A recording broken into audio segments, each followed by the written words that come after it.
Hello guys and welcome to my YouTube channel. Thank you so much for joining us today. Thank you for finding your time to be here to listen to what we are talking about today. And today on my channel, I am joined by Dr. Geoffrey Wahome, who is an obstetrician gynecologist. Oh God, that name. Obstetrician gynecologist. And he's here to answer some myths and facts that people have during pregnancy. There are myths that people have during pregnancy. We want to listen from him. Some statements we get, some things we hear people tell us during pregnancy. Is it true? It is a myth. So, welcome and let's get educated together. Daktari, once more, karibu to my channel.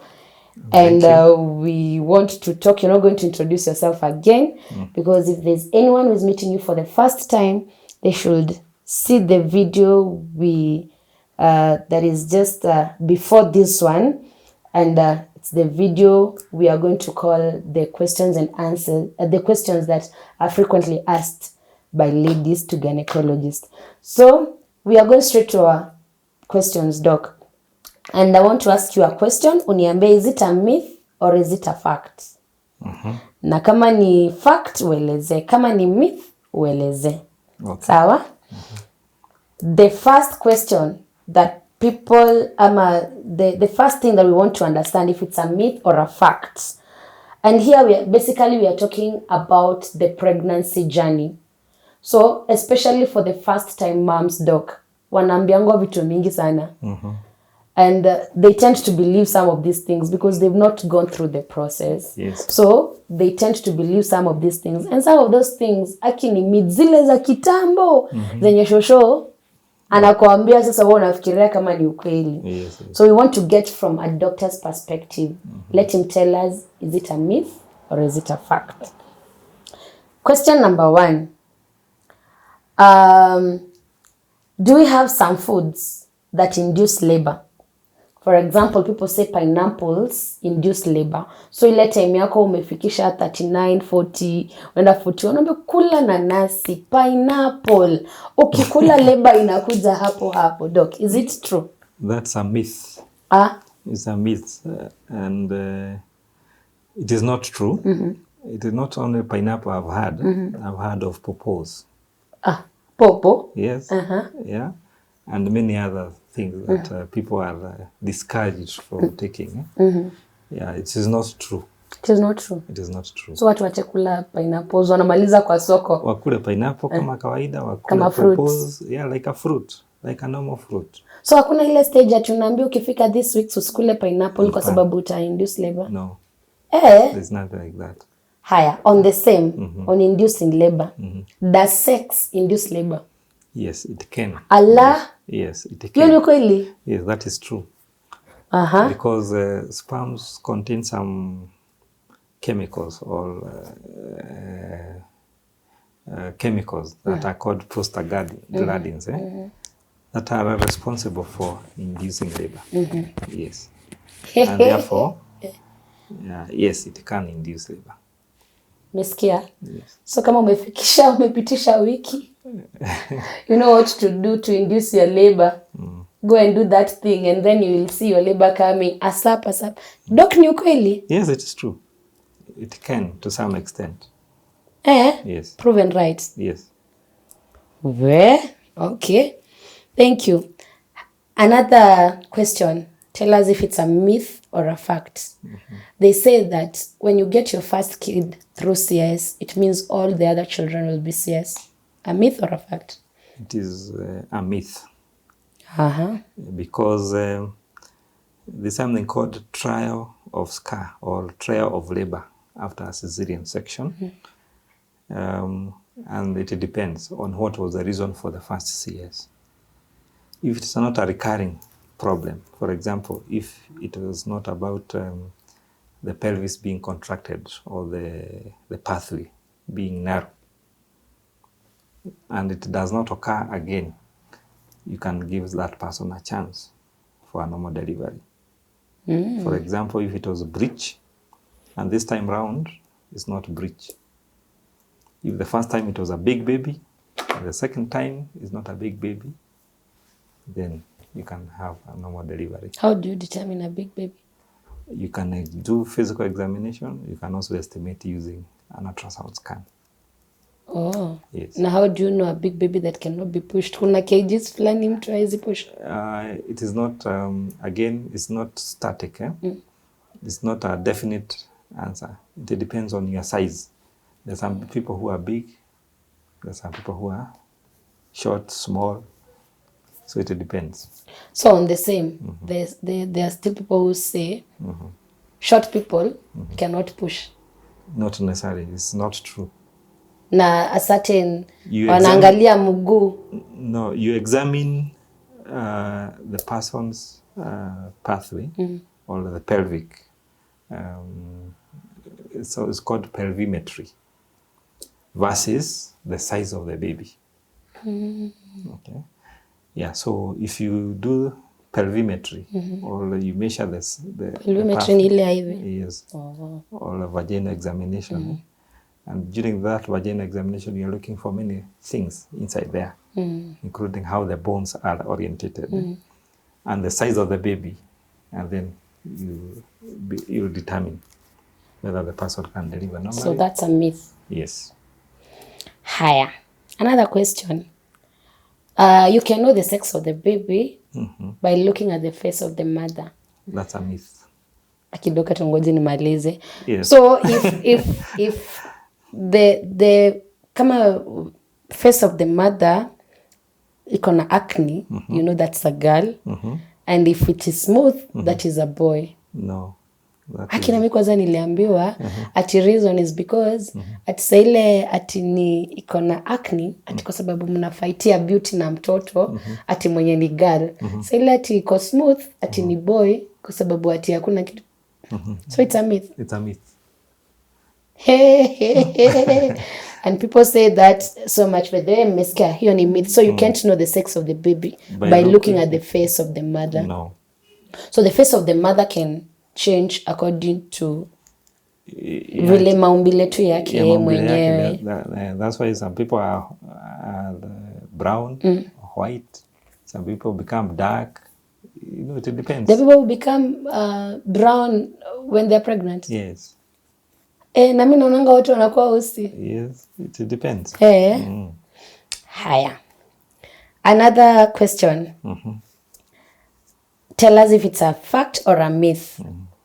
When your labor pains come at the lower back, you're giving birth to a boy. When they come at the lower abdominal, you're giving birth to a girl. Fact or a myth? It's a myth. Yeah. Labor pains cannot be determined by the sex of the baby you are carrying. Okay? Yes, it is not determined by the sex of the baby you are carrying, and therefore that statement you have made it's a myth. Higher. Another one. When you have unmanageable heartburns during your pregnancy, it means that the baby has a lot of hair.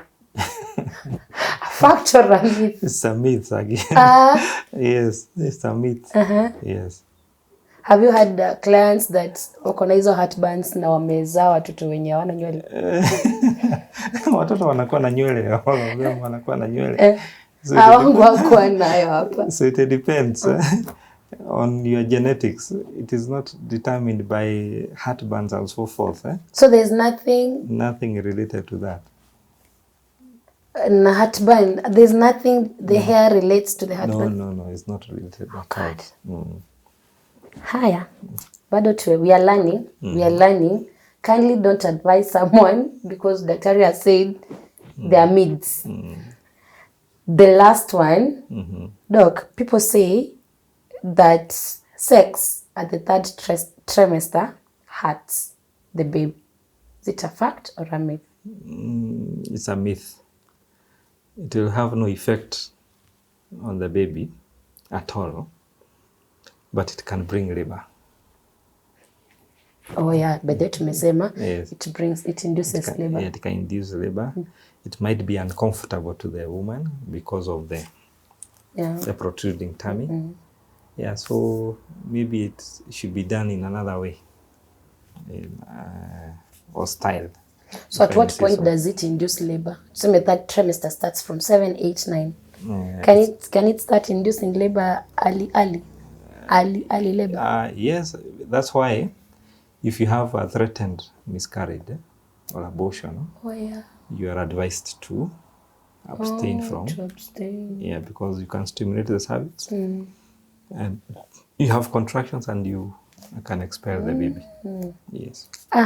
We get it. Yes. So out of how many questions? 7 questions. Only one is a fact. The rest are myths. Yes. And I know there's so many other myths. There are myths on pregnant women should not kula pilipili. Yes, they should not eat a certain They should not take coffee. They should not take eggs. They should not take eggs. Yes. There are so Facts many or myths? These are myths. So a pregnant woman can eat anything. Can eat a balanced diet. A balanced diet. Yeah. Pilipili simbaya? If it includes eggs, well and good. Pilipili is not bad. Of course, everything, too much of something is poisonous. Is not good. If too much. But they say inachoma mtoto. No, there is no way. Inaguzana na mtoto. Thank you. Thank you, guys. I think you have learned that most of those things we are told are just myths. So it is not good for you to believe them. You just carry your pregnancy in peace. In case you feel any uncomfortability, go to the doctor, explain to the doctor. He'll be able to guide you. For example, you've been told those at the 3rd trimester, when maybe sex becomes frequent, it might trigger or induce labor. Unapata hapo daktari anakuadvise stop it first because of the threats of early delivery. Before the time comes. If it's not the right time. If it's not the right time. The doctor will tell you. For example, mtoto wako 35, 36 weeks. Yes, and you're having maybe water has broken. Okay, or you're bleeding. You'll be told no. Is there anything you can do? Magic break? No. Magic break ni hivyo tu ni delivery. If it's an infection that caused the break, you get antibiotics. The doctors will monitor you and see whether you need early delivery or you can push a bit more. Okay. That is why we have Dr. Wahome here, for him to advise you. Please don't believe those myths. Kindly don't believe those myths, and especially for the first-time moms, you tend to believe so many things that you are told by people, you are told by even our parents. They tell us. Kindly, that is why we have doctors. Seek the doctor's advice and do what the doctor tells you to do.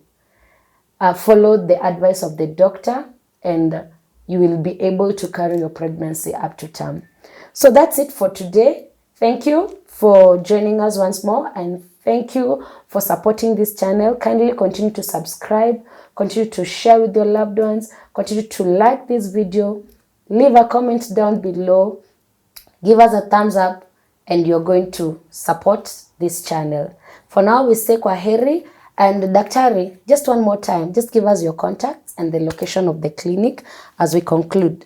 I'm located at Polo Center, 1st floor. The clinic is called Advent Med and Dent Care Center. And the office number is 0707 745 005. I repeat, it is 0707 745 005. And my personal number is 0714 92238. 0714 92238. Thank you. And thank you. Maybe I can say Dr. is also very affordable. That is what I like about him. He's very affordable. His charges are not so much exaggerated, so every one of us can afford him. If you have an insurance cover, you will talk to him. He will tell you where he goes, and that insurance cover, you can use it at that hospital. So don't hesitate to call him. Kindly just call him, let him advise you. Just know his charges, just know the hospitals he goes to in Nakuru, and he'll be able to give you more details about that. You can also visit his clinic at Polo Center, first floor. The clinic is called Advent Medical and Dentist Clinic. The contacts have been given to you. We'll also write down the contacts down below so that you can get a way that you are going to get him. So for now, we say goodbye and let's meet on our next video. God bless you.